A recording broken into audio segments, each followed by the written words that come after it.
Okay, so welcome. So does everybody know how to use the chat?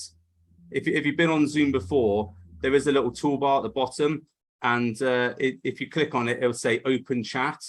Now, if you're on your laptop, great. Yeah, just give me a yes or whatever in the chat, so I know everybody is proficient at using Zoom. Oh, it's come on. There we go. Now we're finding out who's the techies in the group. Yeah, I've never used it before, really. I don't think it's not coming up. Excellent. Yeah. So what I'll do is I'll look at the chat as we go through. It's easier for me to see questions if you put ask at the beginning. So in capital letters or with a hashtag, whatever, ask. So when I'm scrolling through the questions, I can see, oh, that's a question, rather than just people making comments and, you know, contributing or whatever. Okay, so what I'm going to do is share my screen now, and that will have the stuff we're going to talk about on it. So let me just share this. Okay, hopefully you can all see that. If you can't see anything, let me know. I'll presume you all can see that. And what I'm going to do, this is a thing that I can actually write on. So as we go through, if there's any notes, I can write those on, and we can come back to it as we go. So welcome, thank you for coming to this. This is my first Build a Body workshop.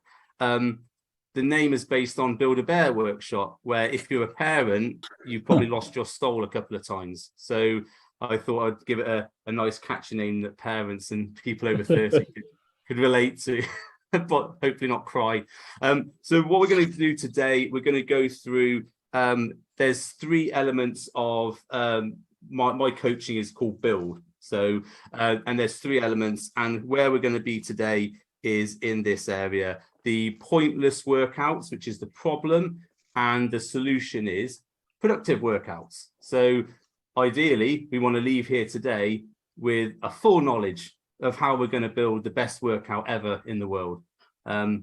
Hopefully that's going to happen, may or may not, depending on what happens during the talk. And where we are today is in this sector. So we're in build muscle fast. So with productive workouts, we want to obviously build some muscle. We want to build that as fast as possible. The other side of it is increased physical fitness, which is the non-exercise stuff. So it's not in the gym, it's outside. So I'll cover that on another talk another time. Okay.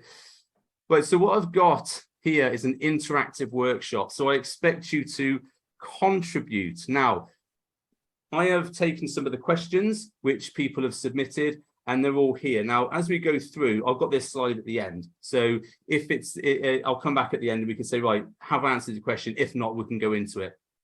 Please, please, please, if there's anything that you want to raise as we're going through, just put it in the chat. I'll go back to the chat every now and again and just check that you know, people are understanding and people want to raise a question.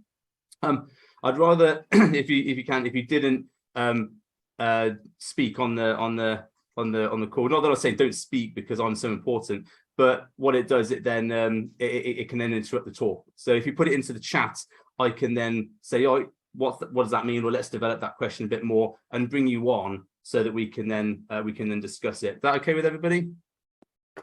Oh, it's got someone else coming in. Let's just enter those in there. Cool. Okay. So before we get started, has anybody got any questions they want me to add here, so that as we go through, we can come back and say, oh, you know, we can either talk about that on the talk, or we can then we can do it at the end. So is there anybody who got any other questions that they want? Feel free to put it in the chat. Now, just take 2 seconds, make use of the chat.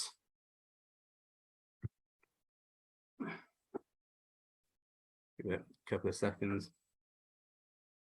Okay, just check everyone's on. Cool, excellent. Okay. Right, I'll let that come on and we'll come back to it in a minute. Right, so first of all, and again, you're going to have to make yourself known in the chat here. What are people's main frustrations with their workouts at the moment? Why aren't you? Because obviously you're here to learn about workouts, hopefully. So there's obviously something wrong you need help with, that you want to develop further, that you want to know more about. So what's your workout frustrations? And also, what would be the ingredients of your perfect workout? So if everything was great and you went to the gym and gains were made every single second of that workout, what would have to be perfect about it? And what's currently not great about it? Just drop your stuff in the chat there. Okay. Giving up too easily before failure on sets. Okay. Giving up too easily. And what we'll do, we'll come back to this. Before failure. So on the others, what would be your perfect workout? What would be the things that if everything went right, what would that be? Not having proper equipment. Yeah, absolutely. Okay. Let's get a bit rocking, eh? I can hear a cartoon or something. Can whoever it is mute their thing so I'm not getting the rescue rangers in the background, please. Getting Bex, getting stuck doing the same thing. Limited equipment. Okay. Stuck doing. So lack of variation. Okay. Alistair, I think you need to mute your thing. I'm just going to shut that on now because I think I'm getting the TV in the background. Okay, frustrations, injury. Yeah, sure. Working smart rather than overworking. Okay, perfect workout. Feeling energetic post-workout. Okay, feeling energetic post. Not being able to get on the equipment. Yeah, absolutely. Able to get on equipment due to a busy gym, presumably. Perfect would be having everything I need in one gym instead of having to go to different gyms. Okay. Okay, some good stuff there. Two different gyms. Okay. Not being able to go on the equipment, feeling energetic, working smart rather than working over. Yeah, Megan, I think that your question was the long one, which I haven't listed. So yeah, that's something we'll cover later on. So working smart. Okay, good. And not overtraining. Injury. Ben, just if you can develop that injury, is that injury from training or is that injury from like an illness or something that keeps recurring? Feel free to unmute and just develop that if you want to, or you can write in the chat. Injury from training. Okay, right. Injury from training. Sorry about my writing here. It's very much doctor's shorthand. People on mobile. On mobiles, yeah, you know, doing triple drop sets on the dumbbells with 20 different dumbbells and then on their phones halfway through. Annoying. Cool. I think I've got everything there. Cool. Excellent. Good. So we've got some good stuff to work with. Some of this we'll cover and some of this we can come back to and talk about at the end. Okay. So here's a few common mistakes that I see a lot of people making, which I put them all here. I can't do flashy stuff on PowerPoint, so it's just here's what they are. So sorry for not revealing them all in like sparkles or whatever. But these are things I see a lot of people doing that. Trying to be the strongest bodybuilder. So obviously my coaching is bodybuilding inspired. It's about building muscle. So, and I've done a few videos of this on YouTube. So feel free to ask me for the links afterwards. I'll send them over to you. One of the main things I see is people, and it's not competitive guys normally. It's recreational bodybuilders like most of us are here.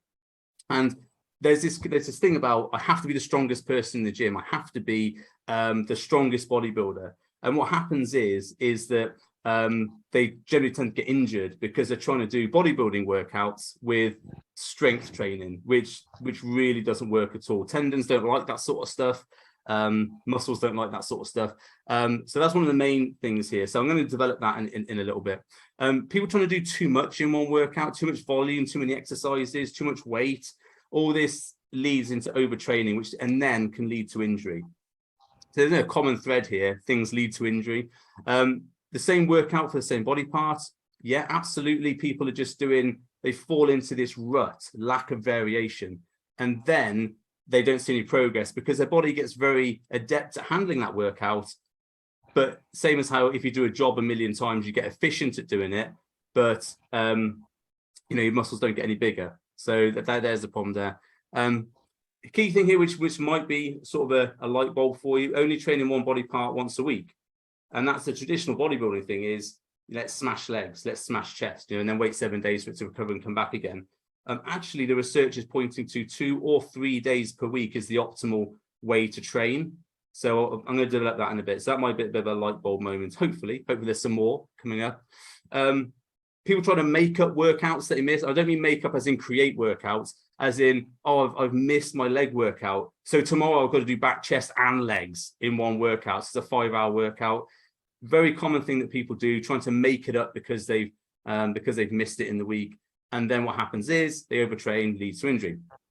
Here's one that's relevant at the moment.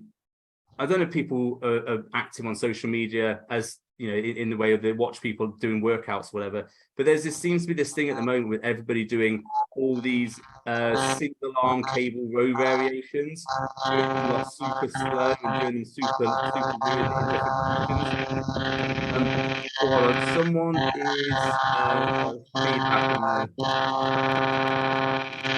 there. James, I'm just going to mute you. I think there's some feedback on your mic. There we are. Sorry about that. So yeah, there's this thing about when people see advanced bodybuilders doing these like really specific exercises to isolate out a muscle, and they think they have to do that, when actually that is like the cherry on the top. And I see this a few times in my gym as well. Generally, people are really good in ministry because there's so many like really good physiques there. But you get this thing where people are sort of perched on a machine really differently, doing this weird angle for a row or something like that. And it's just, they don't need to do that. They need to focus on developing mass first before they're looking at refining that mass. So there's another issue. And the final one is people don't have fun when they train. They're going into the gym, just doing the same stuff or optimized workouts. They don't enjoy it. There's no variation, and it just becomes boring. So missing a workout becomes easy because, I've got legs today. I've got chest today. I'm not going to do that. I did that last week, so I'm not going to do it. No fun, no variation. Those are the common mistakes, and I'm going to address, I think, nearly all of those in the talk today. Let's just go back to the chat here. Frustrations, working around a knackered lumbar spine. Yeah, tough. And constantly looking for the perfect workout program to get results. Yeah, cool. Okay. All right, let's read. I don't think there was any extra common mistakes we covered there. Fine. Right, so the key thing to think about today is we're looking to stimulate the muscle, not annihilate. Bonus points, if you know who that quote comes from. First person in the chat gets an honorable mention. I'll give you a clue. It's a bodybuilder that said that. Straight away. Lee Haney. Yeah. So Lee Haney's principle was stimulate, don't annihilate, which was contrary to the massive volume bodybuilders that came before him. And then actually after him was Dorian Yates, and his was more sort of like really one set to failure, that sort of thing. Okay, so let's go to the principles of gains. So I like these little analogies and stuff like that, and I like diagrams, I like drawings. So the main principles we want to think about when we're training for bodybuilding, for muscle building. Let me just grab my pen, 2 seconds. Okay, cool. Is there some blue lines across people's screens here, or is that just me on my Zoom? There is blue lines. Weird. I don't know what that was. It's not even on my thing here. Okay, we'll just carry on. So the principles of gains are that, first of all, we need to take a muscle to failure. Now, when I talked about those single arm cable rows, that is the not taking the muscle to failure thing, because it's thinking about isolation before we've exercised the muscle properly. Then the other thing to think about here is volume versus weight. Now, what people normally say is that, oh, yeah, I need to lift a heavy weight. What they pay less attention to is the amount of volume required to stimulate that muscle to get it to grow. They have two principles of how a muscle adapts. You have strength, as in get stronger, obviously, and then you have hypertrophy, which is the growing of the muscle. Now, the two are aligned to a certain point, but as you get more developed and as you get more advanced, they start to move off here. So if you're a newbie lifter, then doing things like full body workouts is great because you'll develop strength and muscle at the same time really, really quickly. And that's how you should train if you're a newbie lifter, because you don't have the capacity to do like a full-on leg session, you know. But as you get stronger and as you get bigger, you need more volume to grow more muscle, and the weight that you can handle is also higher, but you can't lift that sort of weight for that sort of volume. So you're in a sort of situation where, what do I do here? Do I want to get stronger or do I want to get bigger? And most people go, oh, I'd like to be both, please. And that's when they get injured because they lift too much weight and just basically knock themselves out. So we want to make sure we're down this trade-off of volume versus weight. And then it's frequency. Now, as I said earlier, the old school bodybuilding methods were let's get a muscle and just smash it to failure, because obviously no pain, no gain, and discomfort is growth. However, firstly, if you can't walk for 7 days, that's probably not a good idea in terms of doing other things like deadlifts, hamstrings, that sort of thing. But also, if you've completely smashed your body into failure, that affects your central nervous system, which affects, even if you do chest or something like that, your central nervous system is still fried from that. And there's some reasonable evidence to suggest that actually the overload type thing of smashing a body into submission is not the optimal way to train now. There's some decent research showing 2 to 3 days a week taking a muscle to failure is optimal for muscle hypertrophy, not for strength. That's the key thing here. Remember the diversion, but for hypertrophy, 2 to 3 times a week training a muscle to failure is optimal. Now, if you're on old school bodybuilding mode, you're going to go, but how do I do that sort of leg session 3 times a week? Well, there's the thing. There's the volume, there's the weight thing coming in. So we need to think about, we just want to stimulate the muscle. We don't want to annihilate it. So stimulate it to grow and then leave it alone to go and grow. And there's a hopefully a key principle which which will carry forward and you'll take away from this.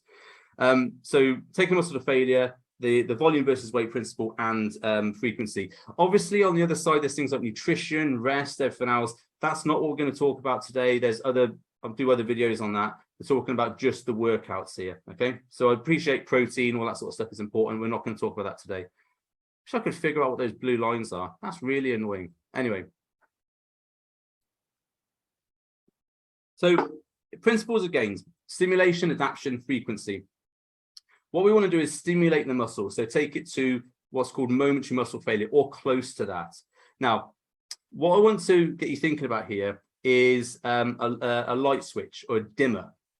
If you have a dimmer in your living room, when you turn it, there's a certain amount of dimming you can do, and after you turn that, it doesn't get any darker. Same as if you turn it up the other way. If you turn it all the way to the lighter section, it doesn't get any lighter after a certain point. There's just enough room there for a little bit of wiggle room.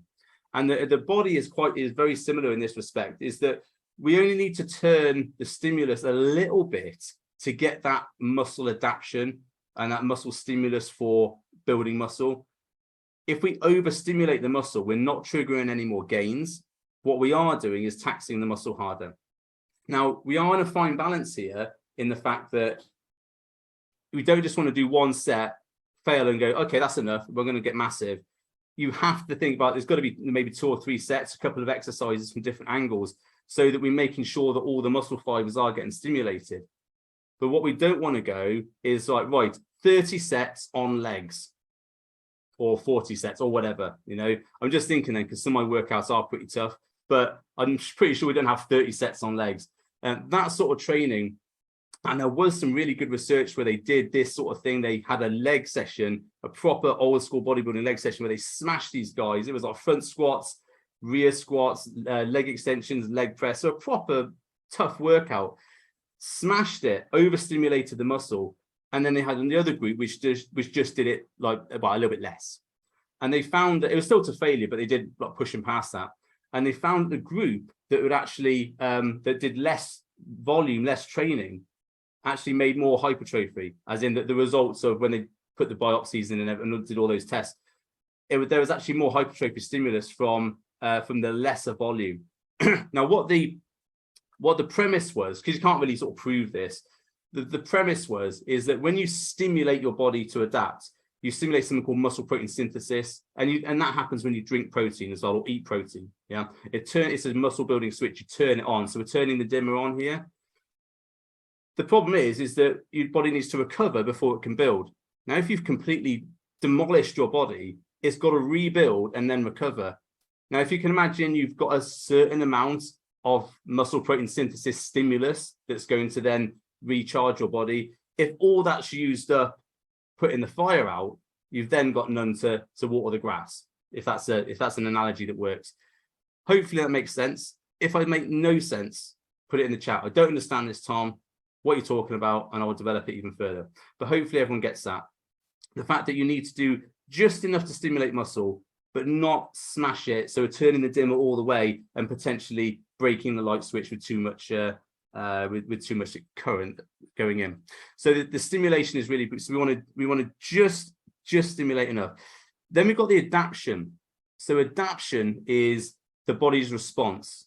Now, whenever you train, you have an inflammation response. Now, everyone talks about inflammation being a bad thing, but actually in muscle building, it's good because you want the muscles to inflame, so the body is aware that's where it needs to send the repair bots.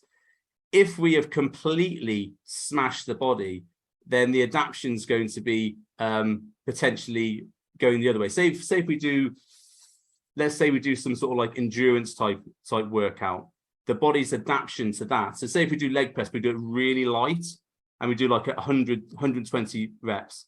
That's more of an endurance adaptation than a muscle building adaptation.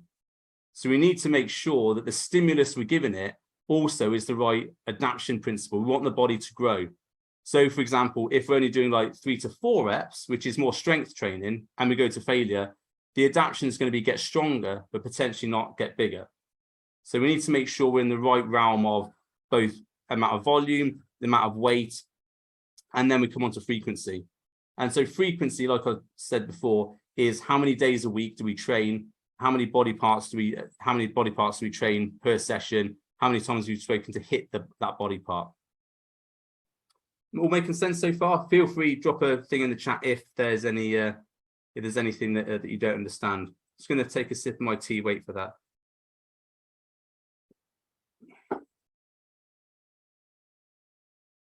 Okay. Right, so I like my diagrams. So now what we're going to do is talk about how we're supposed to construct these workouts. Now, what I want you to think about here is we've got certain elements we need to add. We've got the weight, we've got volume, and we've got compound exercises, and we've got isolation exercises. So compound exercises are always exercises that stimulate multiple muscle groups, but also multiple joints in the body. So a squat, for example, is a compound because you've got knees, hips, everything really, actually, for a squat. Whereas a preacher curl would be an isolation exercise because it's only a single joint movement and it's only targeting the biceps. Now, I'm sure you can all appreciate that going really heavy on a preacher curl is probably not the best thing to do because you're overloading the muscle. But this is what people do, and they get caught up in the moment of how much weight can I lift.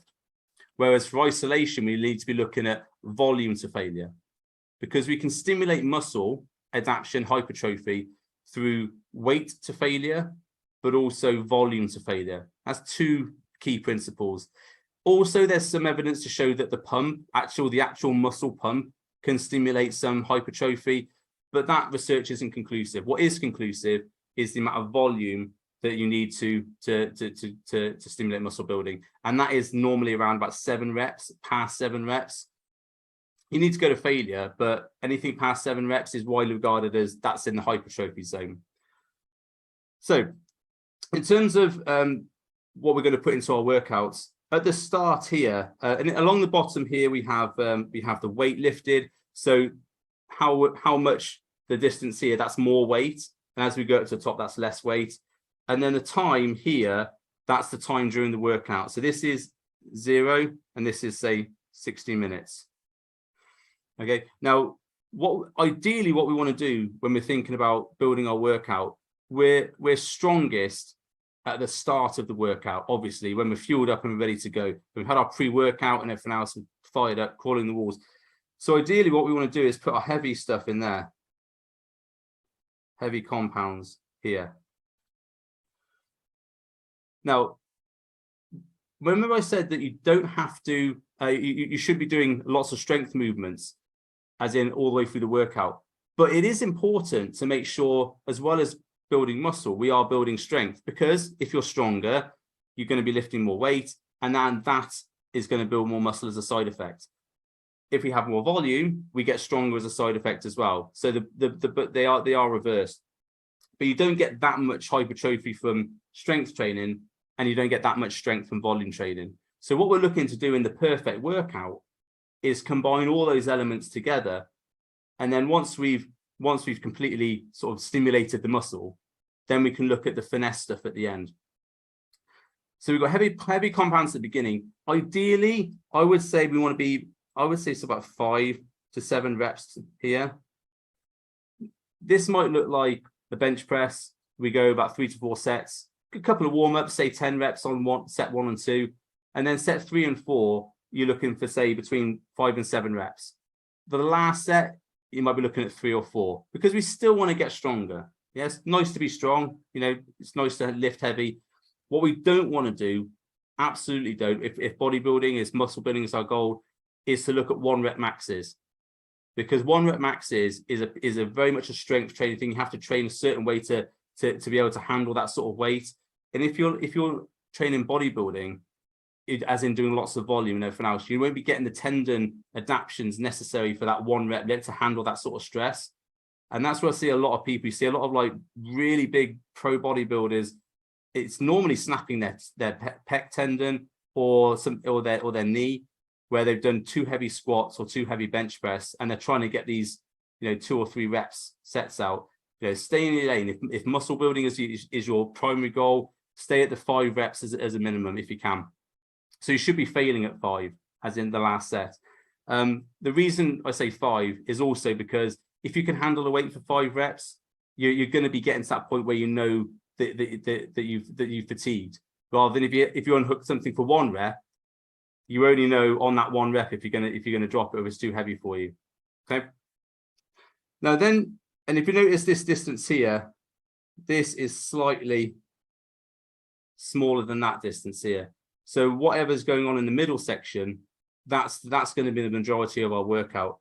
So what we want here in the middle section is volume compounds. Now, and this is where people get mixed up. They think about compound, they think, oh, squat. I must lift heavy on squats. Because it's a compound, it's a big leg builder. Yes, but you can also do squats with higher reps and lower weight. And people have real issues with that. I can't do more than 10 reps for squats. I can't do more than 10 reps for leg press. Why would I on a bench more than 10 reps? It's an ego thing. I want to be the biggest guy in the gym, strongest guy in the gym. The reason why we're looking for volume compounds is what I want to think about here. This is my muscle fiber drawing, so it's a bit crap, so sorry about that. So in the body, you've got these the strongest muscle fibers. Let's say this is a muscle here. So in the muscle, you've got all these strong fibers here, which take the majority of the heavy lifts. You've also got in that muscle group, say it that way, you've also got weaker redundant fibers. Now these fibers, they can't handle the sort of weight that you're lifting on your really heavy lifts, but they're there to allow you to step down. So say, for example, if you've really smashed your legs and you literally can't lift anymore, you can still walk out the gym. Well, hopefully you can still walk out the gym. And the reason why you can still walk out the gym is there's redundant muscle fibers, which will then take on the job of walking you through the gym. But they wouldn't be used in your sets because you haven't given it a stimulus which it can handle on the lift. Same with chest, same with biceps, same with all the body. Always have these redundant muscle fibers. The idea is the body will never let you get to a point where you've exhausted all the glycogen in your muscle and all the muscle fibers are fatigued and torn and not able to work. And that's a survival thing, because obviously we want to be able to run away from someone if we're having a fight, you know, if we're losing. So, and this has been tested with people who do marathons. Have people who like run marathons collapse at the end of the finish line because they push their body past that point where they can go no further. And they've done muscle biopsies. Still 40% glycogen left in the muscle. 40%, that's loads. But you literally can't run anymore. And that's the body putting the brakes on. And this happens in workouts. They've done the similar with bodybuilding workouts. They've taken people to the point where they're like, look, can't do anything else, can't do any more workout. I'm absolutely smashed. Done a biopsy, 40% glycogen left. That's you could do another workout. And this was, I think, based on those really tough workouts that they did, like the leg press, you know, front squat, rear squat. Still 40% glycogen left, even after that completely smashing workout, because the body won't let you get to total failure. People say they get to total failure, they never do. And this is what we're trying to do with this lower weight compound exercises. We can't handle the really heavy weights to failure, but what we can do is we can stimulate smaller muscle fibers through this redundancy principle to then target them. Now, remember, if we're looking to the adaptation principle for stimulating a muscle to build, we want every fiber we possibly can to be stimulated to build muscle, not just these strength ones here.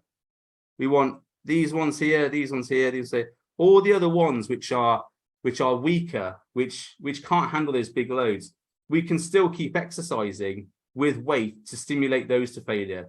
And that's sort of where the theory of drop sets has come from. And drop sets have been researched. The evidence is not conclusive, but I know from training, and every bodybuilder knows, if you drop set, you can take that muscle further to failure, and the pump and the intensity you get from that is immense. But it's not necessarily going to cripple you the next day by doing that. Does this all make sense to everybody at the moment? If it doesn't, I mean, let's see if everybody's awake. Drop something in the chat. Yes, it makes sense. Or what? What is it? What are you talking about? I was on my phone. Okay. James, are the amounts of sets as important as the reps for volume? Okay. Yeah. So let's cover that, because that's interesting. So the question is, are the amounts of sets as important as the reps for volume? Yeah, because you can do one set to failure. And people always quote Dorian Yates talking about the one set to failure. What they don't realize is, Dorian did this one set to failure, then moved on. But he did 3 to 4 sets before that, where he was essentially warming up the muscle for this big all-out set at the end. So he wouldn't go in and go, right, 220 kilos on the bar. Okay, that's enough. Now onto legs. I don't know why people believe that, because it just doesn't make sense. You wouldn't do that. You have to warm up your joints, your tendons, and everything else. So his one set to failure was this principle. He was still doing volume because he's a bodybuilder, still doing volume, but the one set to failure, once he did that, I was like, right, I'm not doing anything else. So he didn't go for this redundancy principle. It was like, let's just overload the muscle, stimulate the adaptation, and then get on to the next thing. But research has moved on since then. That was obviously a very good principle. A lot of people got really good results from it. But research has moved on from there. And this is like the Lee Haney thing. Lee Haney and Dorian were around about the same time. Okay, so once we've done some volume compounds, so we've lifted some heavy weights, felt good about ourselves because we smashed some PBs. Then we get on to doing some volume stuff. So let's take our chest workout as an example. So we've done our bench press, done a little bit of warm up, then we did some working sets, done our bench press.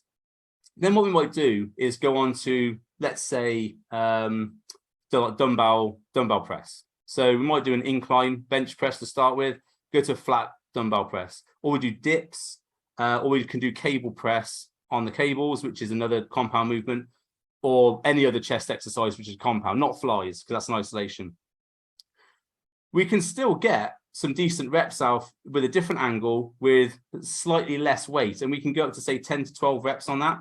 We've already hit the heavy weights. We've already stimulated the fibers that are responsible for the big heavy lifts. They're not going to be totally exhausted, so they can come into play. But what we're then looking to do is stimulate the smaller muscle fibers, the weaker ones, as we're going through the workout. So then we go on to say if we've done like 5 to 7 reps on incline bench, and we go on to flat bench with dumbbells, we're looking for sort of 10 to 12 reps per set there, maximum 15, because we don't want to be, it's not an endurance exercise. About 15 reps maximum on the first couple of sets. And we're looking to say, let's say 7 to 12 on the final set here. So we're not doing like, you know, we're not doing the 300 rep sets, which you see some people doing with their drop sets. All we're doing is taking the muscle to failure, but in more volume, in more reps.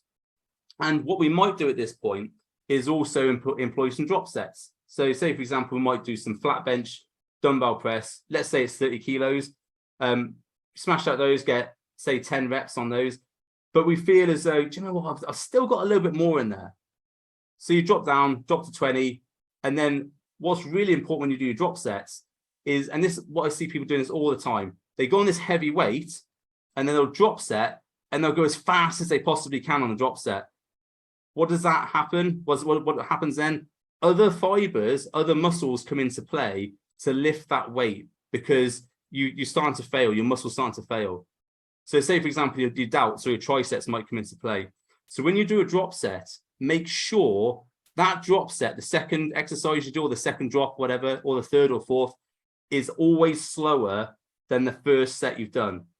And the reason for that is so that you can really focus on that muscle group, the redundant fibers to be lifting.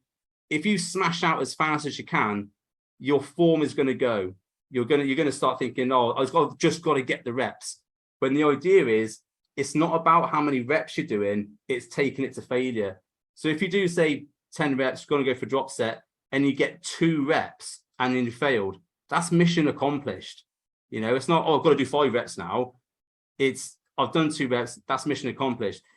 You might go for a third drop set and go say 15 or whatever. But at that point, you might be starting to fatigue in your joints, or your delts, whatever, might start be fatiguing as well, because they're ancillary exercises. But hopefully you get the idea here. A drop set is not just, let's line up 10 sets of dumbbells and run the rack. That's what you've done, is pre-planned your drop set then. What's going to happen? You're going to do the one set at the beginning, think, I've got five or six exercises to get through, or 5 or 6 sets to get through. You're going to save some up for that drop set. So you go, oh, I'll do 8. Oh, I'll stop now because I've got this drop set. You won't reach failure. And that's what happened all the same. The drop set has to be, I could do a bit more. I'm going to drop set. Yeah. Not, I've got to do 3 or 4 sets, so I'm going to save the energy. That's a crucial point about drop sets. Does that make sense to everybody? Cool. And that's why most people get drop sets wrong. They pre-plan them.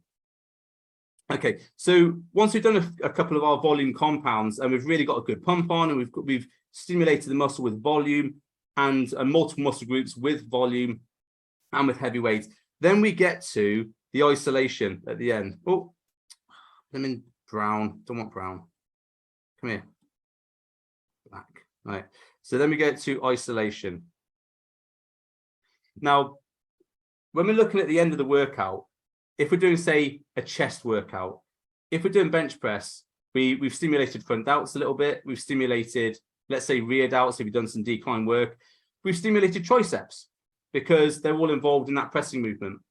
When we get to the isolation, the idea of the isolation at the end is, again, this redundancy factor. All those fibers which are still left over, which still haven't been stimulated, that's where we want to be going on the last exercise, and really hammering into this, I'm looking to grow my chest. So it's important when you go into a workout to think, what's my goal today? What am I really trying to do? You know, if you're doing let's say a push workout, so you do chest, shoulders, and triceps, you know, what am I really focused on here? Is it chest? Is it triceps? Is it shoulders? Hopefully it won't be triceps if you're going in for chest and shoulders workout, but are you prioritizing shoulders? Are you prioritizing chest? Because that's where the isolation should be thinking about at the end, is like, I'm really trying to make sure that muscle group is stimulated. So we get to the end here. Isolation is volume as well. Why do we have isolation as volume? Because if we try and do it heavy, after we've just kicked the ass out of our chest, we're going to end up with some sort of tendon injury or shoulder injury or something, neck injury, because we're trying to do too heavy on an isolation exercise. Now, I appreciate flies aren't strictly an isolation. There is some element of other workout other body parts coming in, but hopefully you get the idea here. Flies, cable flies, crossovers, they're not a heavyweight exercise. You're looking to really target the muscle, so that's why you drop the weight and you go for higher volume. Because if it's a lighter weight, obviously you're going to be able to lift it. The muscle starts to recover during the workout, so you're going to be able to lift the weight. So you want to be doing slower, so we don't bring in other body parts, and we want to be doing volume, so we get into failure between 10 and 15. Normally, when I'm programming this in my workouts, it's around 10 to 15 reps on the isolation. You could also, at this point, do maybe a superset. So, for example, you might want to do, let's say, dips followed by cable crossovers. So you get a little bit of a compound in there, followed by an isolation to really hammer the chest element of that. And obviously, there's like, you could do things like squats with leg extension afterwards. If you're really mad, you could do that, or the stuff I've done before is like RDLs with sumo dumbbell deadlifts, and that wasn't pleasant. So you have all these different options you can do to tie in for supersets, and you can do supersets on compounds as well. So you can have like rows, pull downs and rows, for example, for back. But the idea is, once you get into this point of the workout, this end bit, you are weaker, you're fatigued, mentally, your focus might be going. Don't try and do a heavy lift at the end of this on that same muscle group. You're looking to refine it, get the principles of redundancy there. Okay. That's it. Developed a bit further. Feel free to take a screenshot. I will make these slides available afterwards, so don't have to take a screenshot if you don't want to, but I will make these slides available if you want to download them afterwards. Okay. And yeah, sorry about the blue. I don't know where that's coming from. So it's a bit of a weird one. So at the top here, what's missing at the top? What we talked about? Prize for what was the bottom thing, the bottom mistake in that list. So who was paying attention? Who was double surfing?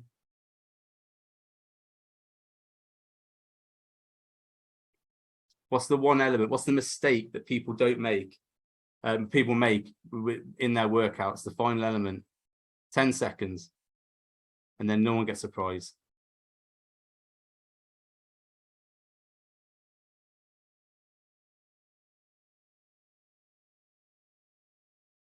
Cardio. No, that's not the fun element of a workout. Fun. So when we're designing our workout here, we want it to be fun, because we can have an optimized workout, which is all good and all scientifically and research correct for building gains. But if there's no fun involved in the workout, no challenge, we're not going to enjoy it. Now, after you've stopped this seminar, if you haven't already, go and download one of my workouts and the vitamin C workouts. It's in the group. Hopefully, some of you have got them already. The idea behind all of my workouts is that there's a theme. There's something about that workout, and whether it's, sometimes I throw in like Swiss ball flies, or we have double drop sets, or we have, I don't know, weird supersets. There's always something that's fun about the workout. Something like, oh, I haven't seen that before.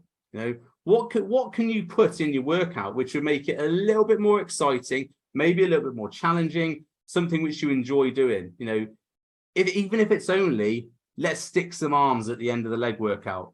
I mean, I would like to do that, arms at the end of a leg workout. I don't really want to do calves at the end of a leg workout, but anything that's fun about that workout. What can you do? So if you're doing bench press, because bench press is pretty boring, if you do bench press, what about doing some elevated press ups after you've done the bench press?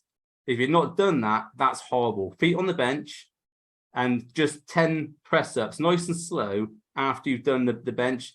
You won't be able to do many, I can guarantee that, because it's a tough exercise. But it's that little bit of extra stuff that you can add to workout to make it different to what you've done before. The key killer for all workouts is monotony and repetition. It's doing the same thing over and over again. And most people will do the same chest exercises in the same order on the same day every single week. And they're mainly going to the gym for a bit of a chat with their mates.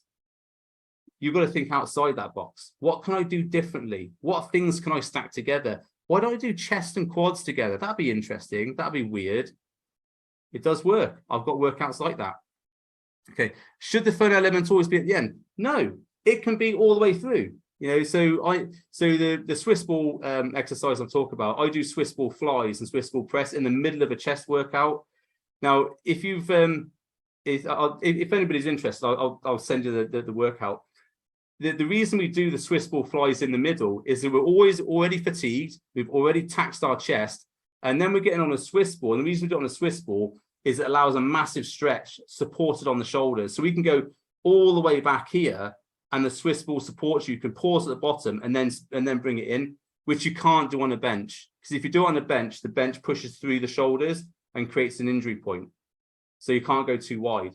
But on a Swiss ball, you can really switch back, and you can also get really wide on a dumbbell press. So it's just something interesting. It's tough. And if you've ever done it, you'll know how tough it is, because what does a Swiss ball do? It bounces if you do it wrong. So if you put too much like sort of explosive power into it and don't engage your chest, you do it wrong and end up bouncing and looking like an idiot. Cool. Oh yeah, Lisa, you've done the Swiss ball flies, haven't you? Excellent. I do chest and calves because calves don't deserve their own work. One thing about calves, you know, it doesn't matter if you're lifting 100 kilos or 200 kilos, it's always 10 reps, isn't it? Get to 10 reps. That's it. I can't do any more. It hurts too much. You can't do any more. It's always the 10 reps. My fun is the challenge to walk down the legs, stairs after. Get a fireman's pole or a sledge, and you can just sled down. There's your fun there. Cool. Okay. Oh, Alistair, you have a calves workout by itself. Is that right?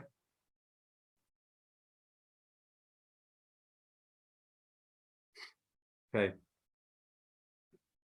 Okay. I was going to draw the workout formats here. Oh, no. Your calves need their own workout. Fair enough. Okay, I was going to draw the workout formats, but we've gone on a little bit, so I don't want to keep everyone for too long. So here is some examples of how you might construct your workout. Now, there's two main examples here. These are based on some of my my own coaching programs. So what we've got here is this is a major over here. This is a major minor workout.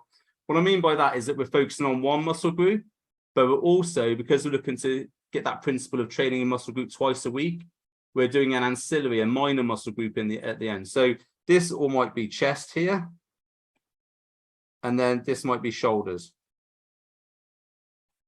Yeah, or it might be back and then quads. And sometimes what I also say to people is do like arms or calves as like one set or something here, because you can do those say 3 or 4 times a week and just hit it. Very small muscle group, it recovers fast. So if you just do it like one exercise 3 or 4 sets 3 times a week, you recover quite fast. So that'd be what we talked about here, the warm-up, big heavy compound, volume, maybe supersets, and then some flies at the end. And then this here, it says different muscle volume. This would be like shoulder press. It wouldn't be lateral raises because that's an isolation. So it would be shoulder press, upright rows, clean and press, that sort of thing. You'll be fresh or relatively fresh coming into the shoulders after chest. So you'll be able to get decent weight for decent volume. And you get to failure, and that sent the signal for the shoulders for that day. Not as much as this one, granted, but you can come back a few days later and go shoulders, chest. Yeah. So you get that double stimulus during the week. Then if you want to look at an equal work session, so let's take this example, like chest and shoulders again. So you would warm up, and this might be, you might be to say cable crossovers. Sometimes I do an isolation as a warm up, but very light, just to make sure the muscle's contracting. Sometimes I do press, whatever. As long as it's a warm up exercise, we're not looking to break any records. We're just looking to get the muscle and joints warm. So we might do like lateral raises, or front raise or whatever, shoulder something, plus isolate, plus cable crossovers. And we just do a couple of sets just to warm up, just to get the blood in the muscle. Then we would do, this might be say bench press, and this might be dips for volume or a superset. And then you might come to shoulder press here, and you might do upright rows or upright rows into lateral raises, for example, as a superset. And then at the end, something I like to do is say we'll do a chest exercise followed by a shoulder exercise. So you might do bench press followed by a upright row, for example. Now at that point here, you're going to be quite tired. So that's going to be taxing. So the form is going to be really important. Any questions on that? And there are loads of workout formats you can do. This is just an example of what you could do to make use of the principles that we've discussed just now.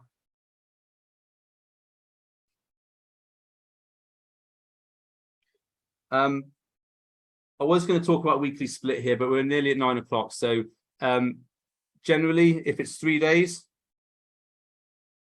I'd be looking at full body here. Okay, full body 3 times a week. One exercise for each body part, which essentially be about 6 exercises, and then finish, and then go home, come back 2 days later, do it again, or do a different exercise for each body part. So that would hit failure signal 3 times in the week, which is actually where the research is. Yeah, it's full body training.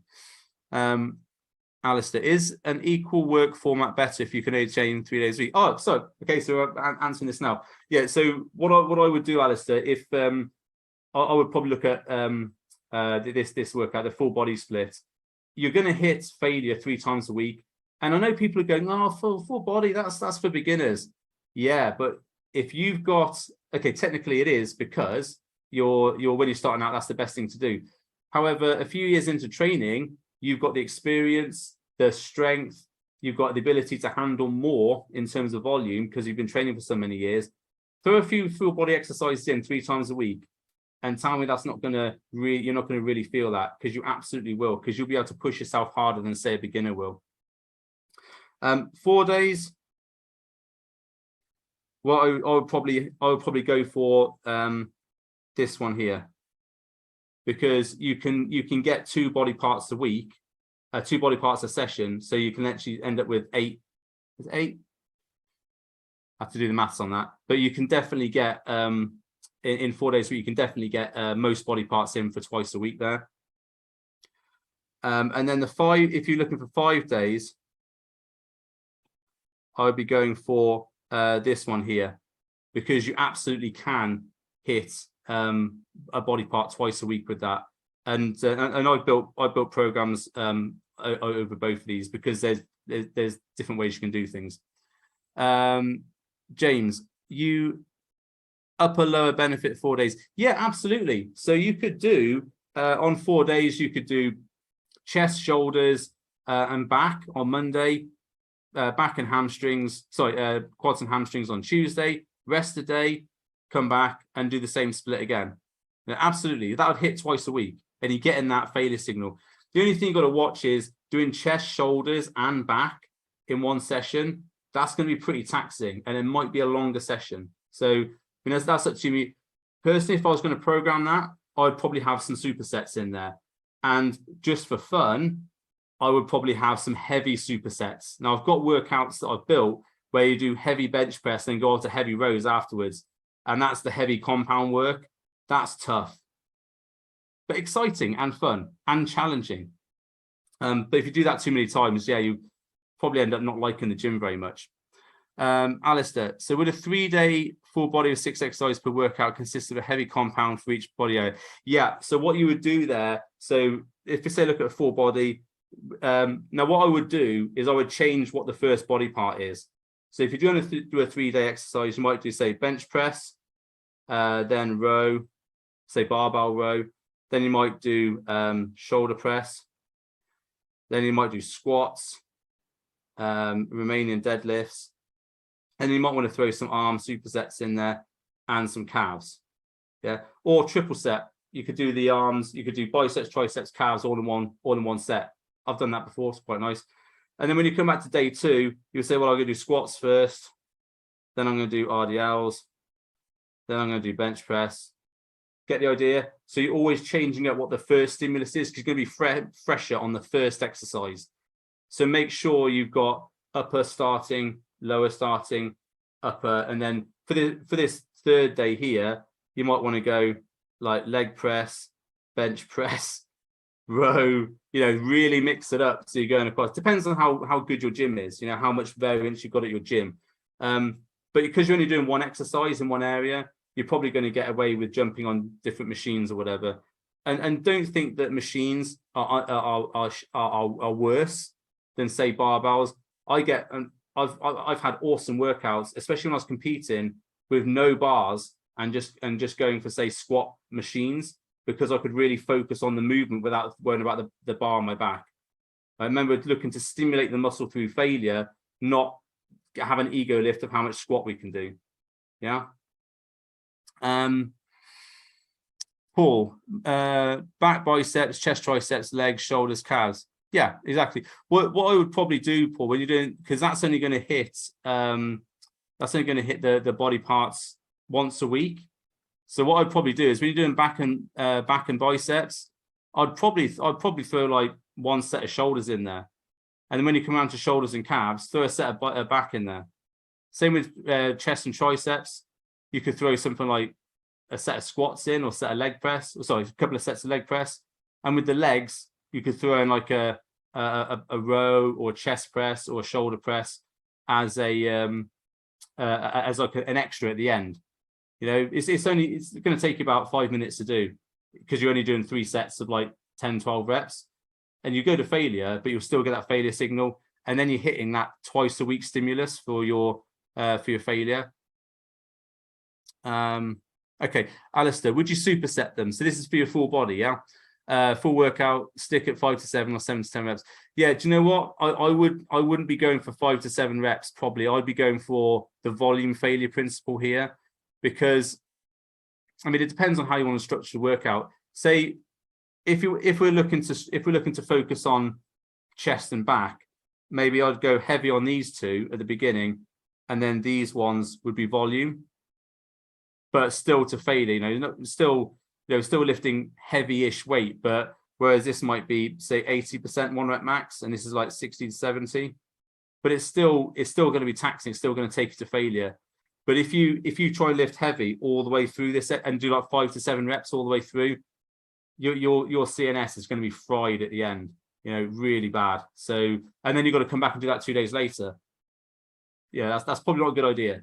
I wouldn't recommend that. Okay, so summary. What have we learned today? First of all, we want to mix up our workouts. We want to make sure there's variation. So you want to be going away, looking at your workouts, thinking, am I doing the same workout every single day or every single week?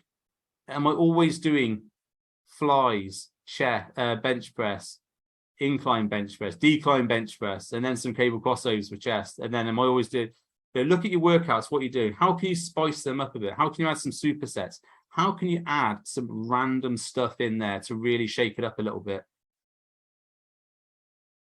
Are you hitting twice a week on each body part to failure? Now, remember, it doesn't have to be 3 or 4 exercises. It can be 1 exercise, 3 to 4 sets to failure with 10 to 12 reps. That would take about 5 to 8 minutes to do at the end of a workout, but it would hit that double stimulus at the end. Weight versus volume. Remember, it's not all about what's the biggest lift we can do, but how we can stimulate the muscle to adapt properly. Alice says, sometimes I can't get a day off in between the workouts. How bad is that in terms of the gains? It's not. because say you did like 3 days in a row, which would be tough, you've then got 4 days rest. So it wouldn't be that much of a, I mean, yeah, you'd be sore, but those 4 days would allow you to recover. Yeah. And if you're only doing one exercise per body part, it's unlikely doing bench press on Monday and then coming back and doing, say, dips on a Tuesday would be that big an ask, although it would be tiring. You wouldn't, I would suggest nutrition wise, you'd have to probably increase your carbs and protein on those days to make sure optimal recovery, make sure you get to sleep on time, all that sort of stuff. Just so you got the recovery there. Okay, cool. Anything else people have picked up on that? What's your key takeaways today? What's the things you've learned? So I want everybody to go away here with thinking, I'm going to do this. What are you going to do to your workouts? What are you going to change? Let's get it in the chat now. And we're going to see who's asleep.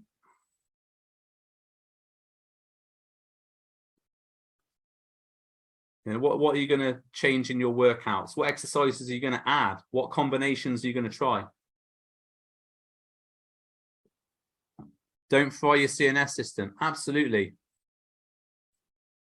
Not train body parts once a week. Yeah. Add another body part. Yeah. I need to get rid of my kids so I can do something other than push-pull legs. Yeah. Lift too heavy in my heavy compounds. Yeah. Yeah, Lisa. Follow my routines. Yeah. Yeah. Tom's just finished a 12-week rotation with me, and he was on my Instagram today, so he's famous. But yeah, he done really well with his routines. I mean, the other thing that's key here is make sure you have a routine when you go into the gym, because too many people just walk into the gym and go, yeah, what are we doing today? They don't even know what body part they're going to train, so they don't even know what exercise is going to train. And when that happens, we go for the old faithful. What exercise do I like doing? Not, well, I'm not doing that because I really hate doing that. You know, it's when you've got a plan in front of you which says you've got to do 40 reps on leg press, which is in one of my plans. It's a high volume leg killer, because legs do require a lot of volume to make them grow. That's only one workout, mind. They're not all like that, but there's one which is go 20, 30, 40 reps on leg press, and it is an absolute killer. You have to drop set with it. You have to pause reps, and it takes you right out of that comfort zone of what you're used to training with legs, because everybody can do a heavy leg press for 10 reps, can't they? When it gets past 10, that's when the big boys come out. That's when the real magic happens. Yeah, it is horrible, Lisa. I know you've done that one. And there is actually a video of me doing 70 rep leg press on 280 kilos 2 weeks out from a show years ago. That wasn't nice either, but my legs did grow really well doing that sort of stuff. Again, that's the fun element of it. What can I challenge myself to do here? You know, on the vitamin C workouts, the free ones I've got, there's 3 workouts called 300. And that's 300 reps per body part. You get 3 body parts. Now that is tough. Sorry, 100 reps per body part times 3. That's a challenge. That's fun. You know, you wouldn't do it all the time, but it's fun. It gets the body thinking. It gets the body adapting to a different stimulus. All this out of the box thinking is where you need to be to grow. Paul, are you better say doing chest, so flat bench, then next time doing chest, start the incline? Yeah, absolutely. Mix it up. Don't always do flat bench to start. Why not do incline to start? The reason why people don't do incline to start is because they're weaker on incline.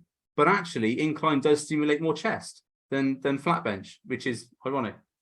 I went through all my bodybuilding career, hardly ever did flat bench, always incline. And I think I managed to get like a 220 bench press once, like 4 reps, and that was heavy. But it's always incline. Flat bench I was never that good at, and it always gave me shoulder pain, so I didn't do them. I just thought I could do flat bench on dumbbells, but I didn't do it on barbell because it gave me shoulder pain. So a key thing there is don't do an exercise because everyone says that's the best exercise for that. Yeah, a lot of people don't do bar squats. A lot of pro bodybuilders don't do heavy bar squats because of the impact on their neck and everything else. A lot of them do safety squat, or they do front squat or Smith machine, because their goal is to grow muscle, not to look good on Instagram. Okay. Right, so we had these questions at the beginning. I am aware of the time, so sorry, so we ran a little bit. Right, so rep range for optimal muscle growth, and do you have to continually progress? I think we covered that one. I don't think Chris is on the call, so you'll have to let me know when on the replay if you covered that one. Diet and gym time. As I said, we weren't going to talk about diet today, so we'll have to leave that on the next one. Gym time. I think that's a topic for another time. How to maybe motivate your timetable a bit. That's a topic for another time. And I have actually done videos on that on YouTube. Okay, mainly diet and foods and not processed. Paul, unfortunately, yeah, this isn't about a diet talk today, so I can't answer that. But the next talk I do will be focus on diet, so I'll make sure that we answer that question there. I don't think I'm doing too well here. Four questions and haven't answered any of them, but they're not on topics. That's all right. When to adjust calories? Again, that's a nutrition one. But full body training, I think we covered that one. Jim, if there's anything else you need to know about that, just drop it in the comments. But I think we covered full body training, how to make the most of that. Alistair, I think we covered this one with your comments. Is there anything else that you want to ask based on that question there?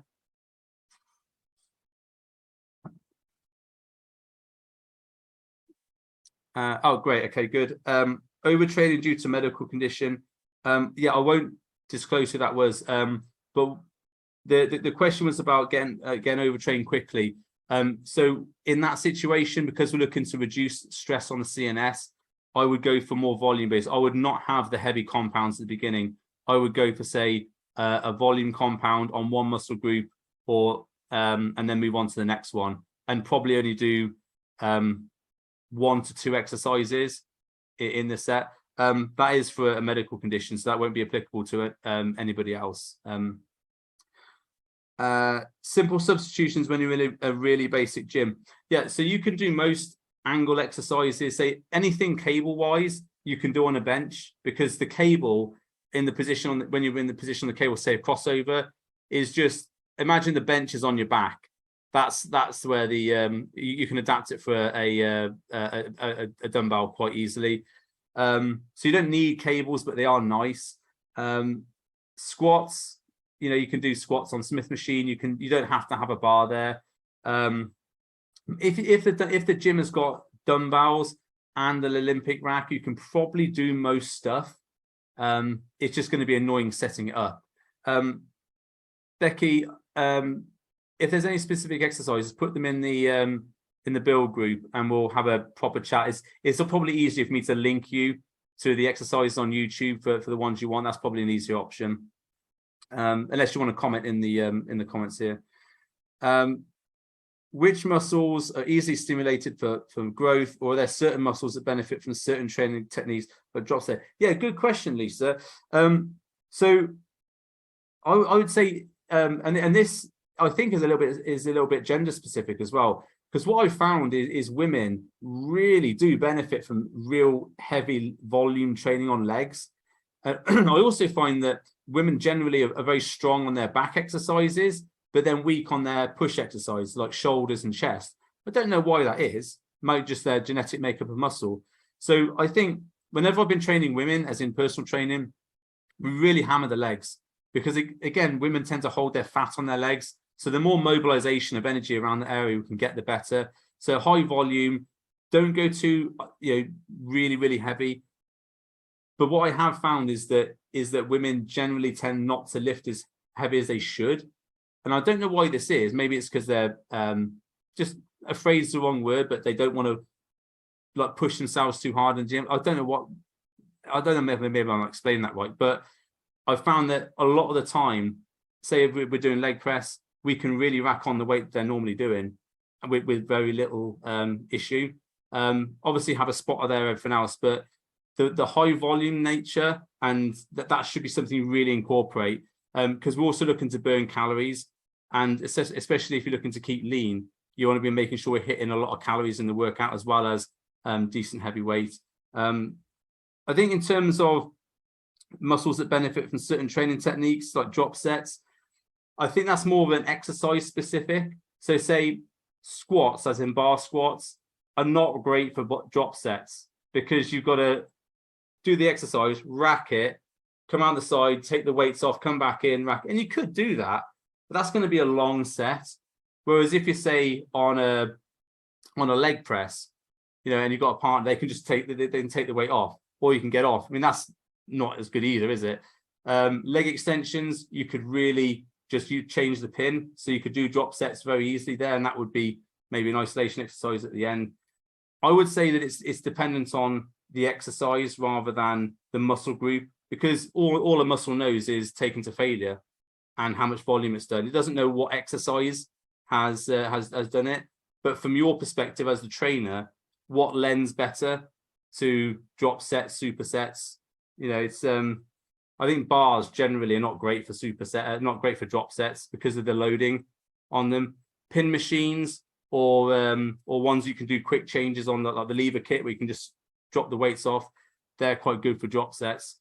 Supersets, depends what gym you're in, because some gyms have like chest and back next to each other or legs next to each other, so you could do some decent supersets there. I've done it in ministry where I've done rows on the squat cage and then just literally walked over to the side of the gym to do dumbbell bench press, but it depends on where the kit in your gym is. So you've got to look at your environment and say what works well, what can I put together, and what's going to be a bit of fun. So yeah, there's no specific answer for that, but hopefully that gives you some ideas about what to do. Just put in the comments if there's anything else. Okay. Oh, anything I've not covered which you would like me to talk about now? I know we're slightly over, well, we're way over, sorry. So if there's nothing else, nope, hopefully not. Feel free to put in the chat. Thanks for coming. I know it's late on a Thursday evening as well, so thank you for sticking around and hopefully learning something. Like I said at the beginning, this is one area. We're in the one area of build here. All these areas here combined is what's necessary to get, you know, the type of physique that you want. I will be doing other talks. I'm going to do one a month based on different areas of this circle. I would be remiss if I didn't say you could join the build program and get all this stuff at a very reasonable price. But I'm going to leave it there. If you want to know about build, you want to know about what I do there, feel free to drop me a message afterwards and I can send you the details. I know there's some people here who have been on build, so they'll tell you how awesome it is and how wonderful it is and how great my dad jokes are.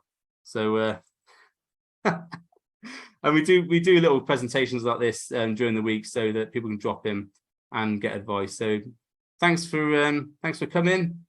The recording will be available after this, so I've got all your email addresses. I'll send you a link to the recording so you can watch it back, and feel free to yeah, thanks Lisa and Alistair.